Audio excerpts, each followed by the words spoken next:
नमस्कार साथियों, आप सभी का बहुत-बहुत स्वागत है एग्जाम यार्ड क्लासेस में। यूपी लोअर पीसीएस की वैकेंसी जिसका आप सभी लोग बहुत बेसब्री से इंतज़ार कर रहे हैं कि इसकी वैकेंसी कब तक आएगी, कब तक इसका एग्ज़ाम करवाया जाएगा, क्या इस बार जो इसका एग्ज़ाम करवाया जाएगा इसमें कुछ चेंजेज़ होंगे?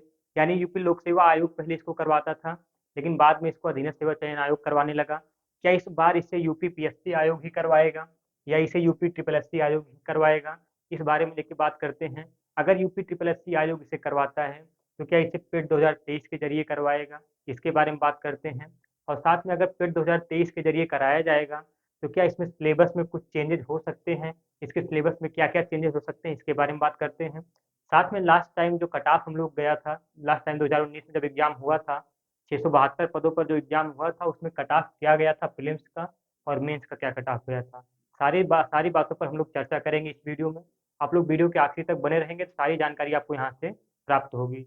तो आइए सबसे पहले हम लोग जानते हैं इस वैकेंसी के बारे में कि संभावित पद जो आने की संभावना है। यूपी लोअर पीसीएस वैकेंसी 2023 में संभावित जो पद आने की संभावना है, ऐसा सुनाई दे रहा है कि लगभग 1000 के आस-पास ये वैकेंसी आने की पूरी-पूरी संभावना है। कोई-कोई कहता है कि 1050 पदों पर वैकेंसी आएगी, तो कोई-कोई कहता है कि 1000 पदों पर आएगी, लेकिन फिलहाल जो आएगी वो 900 से 1100 के बीच में ही वैकेंसी आने वाली है, 900 से कम तो बिल्कुल नहीं आने वाली है। 1000 के आसपास ही वैकेंसी रहने वाली है। लेकिन सबसे बड़ी बात है यूपी ट्रिपल एससी और यूपी पीएससी आयोग की। 2019 से पहले जब भी इसका एग्ज़ाम कराया जाता था, तो इसे लोक सेवा आयोग के द्वारा कराया जाता था और वैकेंसी को बहुत आराम से क्लियर किया जाता था, क्लियर वे से। लेकिन उसके बाद 2019 से इसे यूपी ट्रिपल एससी करवाने लगा है। यानी 2019 में जब लास्ट टाइम इसका एग्ज़ाम हुआ था, तब 672 पदों पर इसका एग्ज़ाम करवाया गया था। 672 पदों पर ये वैकेंसी आई थी और यूपी ट्रिपल एससी आयोग इसे करवाया था और जब से यूपी ट्रिपल एससी के हाथ में ये वैकेंसी आई है, उसके बाद से 5 साल लगभग 4 साल बीत चुके हैं, ये वैकेंसी दोबारा अभी देखने को नहीं मिली है। हालाँकि अब बहुत जल्द ही इसकी वैकेंसी को लेकर के न्यूज़ सुनाई दे रहा है कि बहुत जल्द ही इसकी वैकेंसी आने वाली है, तो अभी आगे हम लोग बात करेंगे वैकेंसी इसकी कब तक आएगी। तो साथ ही देखते हैं इसमें योग्यता के बारे में। योग्यता आपको पता है कि स्नातक की योग्यता ही माँगता है।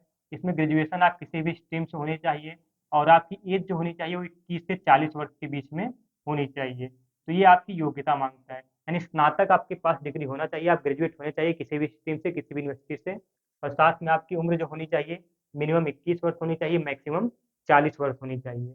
अब हम लोग बात करते हैं इसमें पाठ्यक्रम को लेकर के, यानी इसके पाठ्यक्रम को लेकर के क्या बदलाव हो सकता है आगे या अभी इसके पहले क्या था? इसके पहले जो एग्ज़ाम होता था 2019 में जो एग्ज़ाम हुआ था, उसमें एक प्रीलिम्स का पेपर होता था और एक मेंस का पेपर होता था। सबसे पहले हम लोग प्रीलिम्स के पेपर को लेकर के बात करते हैं। प्रीलिम्स का जो पेपर होता था, इसमें 150 प्रश्न आते थे, 150 प्रश्नों की संख्या 150 होती थी और पूरे 300 मार्क्स के होते थे। 150 प्रश्न, 300 मार्क्स के। समय कितना होता था वो आपका 2 घंटे का होता था। 2 घंटे का आपका समय होता था और माइनस मार्किंग जो होती थी वो 1/4 थी, यानी 0.25 ये आपकी माइनस मार्किंग थी प्रीलिम्स एग्ज़ाम के लिए, ठीक है? 150 प्रश्न, 300 अंक, 2 घंटा और वन 1/4 जिसकी क्या थी 1/4 इसका नेगेटिव मार्किंग था। अब देखिए सामान्य ज्ञान, सामान्य हिंदी, सामान्य बुद्धि परीक्षण, सामान्य विज्ञान व अंकगणित इन्हीं 4 सब्जेक्ट से जो है आपके 150 प्रश्न पूछे जाते थे। अब सामान्य ज्ञान के जो प्रश्न पूछे जाते हैं वो 50 प्रश्न पूछे जाते थे। सामान्य हिंदी के 25, सामान्य बुद्धि परीक्षण यानी रीजनिंग के भी 25 क्वेश्चन पूछे जाते थे और सामान्य विज्ञान व अंकगणित के 50 प्रश्न पूछे जाते थे।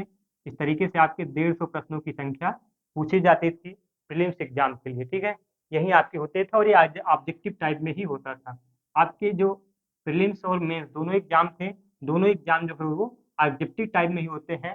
इसमें सब्जेक्टिव टाइप का क्वेश्चन नहीं पूछा जाता है, ना ही दिया जाता है। दोनों एग्ज़ाम्स आपके ऑब्जेक्टिव टाइप में यानी वस्तुनिष्ठ प्रकार के ही प्रश्न इसमें पूछे जाते हैं, ठीक है?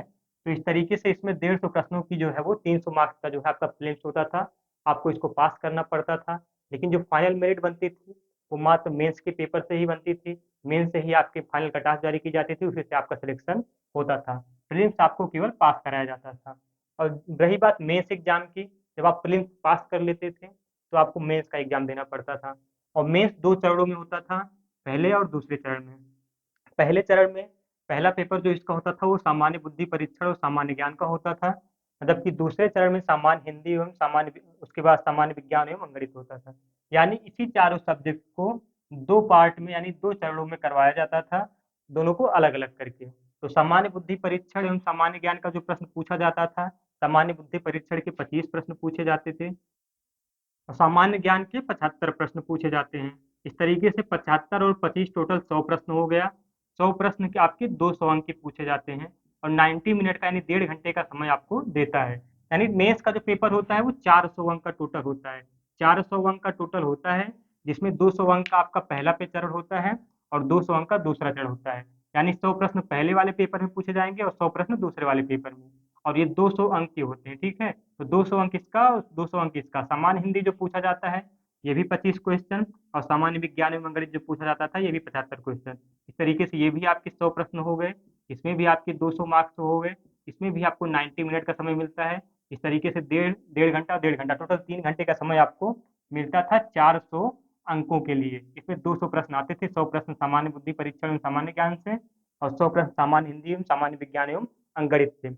इस तरीके से आपको ये 400 अंकों में आपको कट ऑफ जारी करना होता था आयोग को, और 400 अंकों में ही आयोग कट ऑफ जारी करता था। तो आइए हम लोग देखते हैं, सबसे पहले लास्ट में हम लोग बात करेंगे क्या आपको जो तैयारी करनी है आगे आने वाले एग्जाम्स के लिए, आपको कौन से बेहतर बुक पढ़नी चाहिए ताकि आपको एग्जाम बहुत आसानी से क्लियर कर सके आप लोग। वो सारी की बुक्स के बारे में बात करेंगे, बहुत मिनिमम बुक्स के बारे में बताएंगे जिससे आप पढ़ के एग्जाम को क्लियर कर सकते हैं। देखिए, जो जनरल की कट ऑफ गई थी प्रीलिम्स के लिए 2019 की वैकेंसी के लिए, वो मात्र 206 थी, 206 थी। ओबीसी की भी 206 गई थी। ये 300 अंकों में प्रीलिम्स का जो एग्जाम होता था वो 300 अंकों का होता था। आपको पता है कि 300 अंक में 206 जनरल और ओबीसी दोनों की गई थी, ठीक है। 206 मतलब जनरल और ओबीसी दोनों का सेम था। जबकि एसटी का जो था वो 188 था, एसटी का 188 था और एसटी का 155 था, एसटी का 155 था। जबकि महिला का जो था 194 था, 194 था वो महिलाओं का गया था 300 में। 300 अंकों में इतने की बात कर रहे हैं कट ऑफ के बारे में।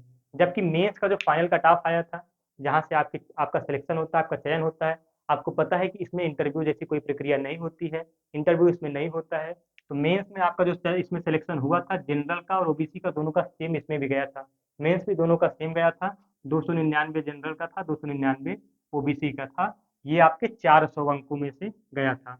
यानी मेंस आपका 400 अंक का होता है और प्रीलिम्स आपका 300 अंक का। ये मेंस का कट ऑफ 400 में 299 यानी 300 के आसपास गया हुआ था।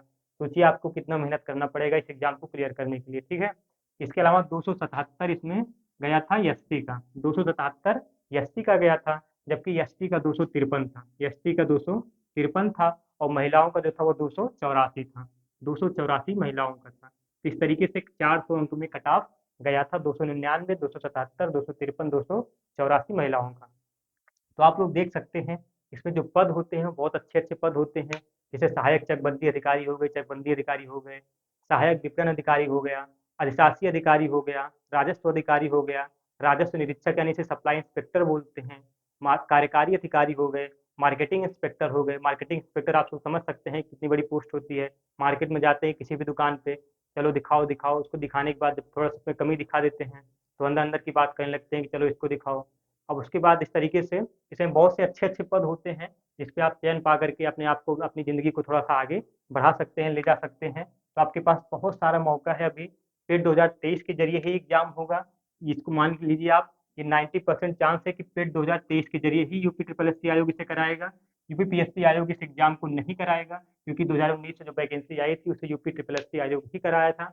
लेकिन 10% चांस बन सकता है यूपी ट्रिपल एस इसे पेट से बाहर करेगा। लेकिन पेट से बाहर क्यों करेगा? पेट अगर करा रहा है तो प्रीलिम्स का पेपर इसमें करवाएगा, यानी प्रीलिम्स को ही पेट का लेवल मान लेगा, पेट को ही प्रीलिम्स का लेवल मान लेगा। तब इसमें केवल एक एग्जाम करवाएगा, मेंस का। और मेंस का एग्जाम करवाएगा तो हो सकता है कि 400 अंकों की जगह इसे 200 अंकों पे कर दे, 200 अंकों पे कर दे, यानी 150 प्रश्न जो पूछ रहा है वो मात्र 100 प्रश्न पे ही ले सकता है। तो इस तरीके से सिलेबस में थोड़ा सा चेंजेस कर सकता है, कुछ क्वेश्चन इसमें कम कर सकते हैं या 150 प्रश्नों पर टोटल ही मेंस का एग्जाम करवा सकता है। तो इस तरीके से अगर पेट 2023 के जरिए इसे करवाएगा तो इसमें प्रीलिम्स का पेपर, ये पेपर आपका हट जाएगा। तब केवल एक पेपर बचेगा मेंस का, और मेंस को ही जो है आपका आधार मानेगा, इसी से आपका सिलेक्शन करवाएगा। और 90% चांस है कि यूपी ट्रिपल एस आयोग इसे पेट 2023 के जरिए ही करवाएगा। इसलिए आपके लोगों के लिए बहुत जरूरी बन जाता है कि आप लोग यूपी ट्रिपल एस पेट 2023 की जो वैकेंसी आने वाली है ये मान के लिए अक्टूबर माह में इसका एग्जाम हो जाएगा पेट 2023 का। तो आप लोग इस पेट को तैयारी को लग जाइए, एकदम जोर शोर से लग जाइए अगर आपको इसकी तैयारी करना है, क्योंकि आपको सामान्य बुद्धि परीक्षा, अंग्रेजी, सामान्य विज्ञान, ये सब पेट में भी पढ़ना है, लोअर पीसीएस में भी पढ़ना है। तो आप लोगों के पास एक अच्छा मौका है पेट 2023 को क्लियर करने का। कम से कम 70 प्लस नंबर पे आप लोग रहेंगे तो आपको जो है सब पेट में तो आपको लोअर पीसीएस की वैकेंसी देखने को मिलेगी, अन्यथा आप लोग लोअर पीएसएस से ऑलरेडी बाहर हो जाएंगे। साथियों, अगर आप लोग चाहते हैं कि पेट 2023 के जरिए हो तो आप लोग कमेंट बॉक्स में जरूर करिएगा।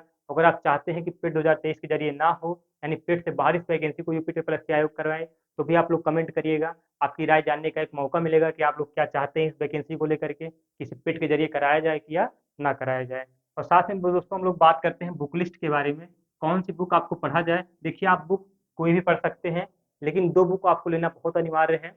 एक पहला यूपीपीएससी का सॉल्व पेपर, यूपीपीएससी का सॉल्व पेपर, और दूसरा यूपी ट्रिपल एससी का सॉल्व पेपर। क्योंकि इसके पहले जो आयोग एग्जाम करवाता था वो यूपीपीएससी आयोग करवाता था, लेकिन अब जो करवा रहा है वो यूपी ट्रिपल एससी आयोग करवा रहा है।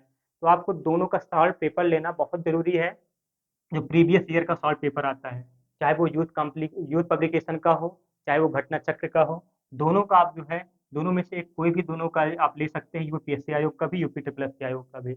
और दोनों थोड़ी मोटी मोटी बुक्स होती हैं, अगर आप दोनों को तैयारी कर लेंगे तो आपको अलग से बुक पढ़ने की जरूरत नहीं पड़ेगी, आप उसी से ही सिलेक्शन पा सकते हैं इस एग्जाम के लिए। तो आप लोगों के पास ये दोनों बुक्स जरूर होने चाहिए, यानी कि यूपीपीएससी आयोग, UPPSC previous year question paper, और UP triple SC solved paper previous year के। ठीक है, सारे आप दोनों की दोनों बुक आपके पास होने चाहिए। तो आशा करता हूँ साथियों यहाँ से आप लोग जानकारी समझ पाए होंगे।